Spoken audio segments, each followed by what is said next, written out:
ভারতের মহারাষ্ট্রের একটি কলেজে নামাজ পড়া নিয়ে চলছে তোলপাড়। ফাঁকা ক্লাসরুমে নামাজ পড়ায় কানে ধরিয়ে রাখা হয় মুসলিম শিক্ষার্থীদের। রাজীব, এগুলো আর কত সহ্য করবো? ভারতের মধ্যে আমাদের মুসলমান ভাইদের উপরে এত অত্যাচার নির্যাতন চলতেছে, এগুলো আর কত সহ্য করা যায়? একদম ঠিক কইছেন ভাই। অথচ দেখেন, ওদের অর্থনীতির চাকা ঘুরে আমাদের মুসলিম দেশগুলোর টাকা দিয়া। গ্যাস তেল এগুলো মুসলিম দেশগুলো থেকে নিতেছে, আবার তারাই আমাদের মুসলমান ভাইদের উপরে জুলুম করতেছে।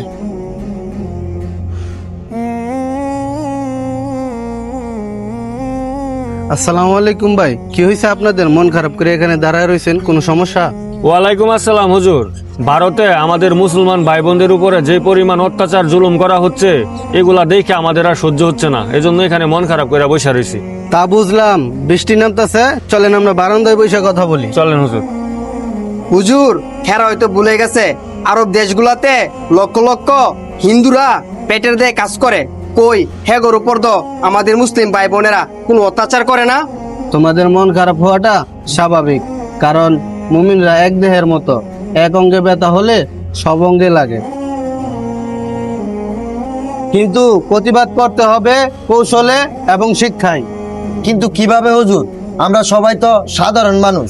দেখো, ভারত তাদের শক্তির দাপট দেখায়, কিন্তু তারা কি জানে তাদের দেশের প্রদীপ জ্বলে আরব দেশের তেলে, আর রান্নার চুলা জ্বলে মুসলিম দেশগুলোর গ্যাসে।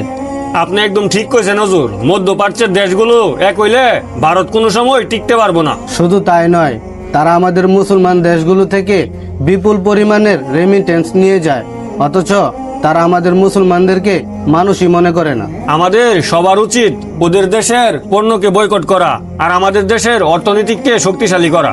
ঠিক বলছেন, অর্থনৈতিক আঘাত অস্ত্রের আঘাতের চেয়েও শক্তিশালী, কিন্তু তার সাথে আমাদের নিজেদেরও সচেতন হতে হবে। রাসূল সাল্লাল্লাহু আলাইহি সাল্লাম আমাদেরকে শিখিয়েছেন ধৈর্যের সাথে প্রতিবাদ করতে। আমরা সংখ্যায় অনেক, কিন্তু আমাদের মাঝে একতা নেই।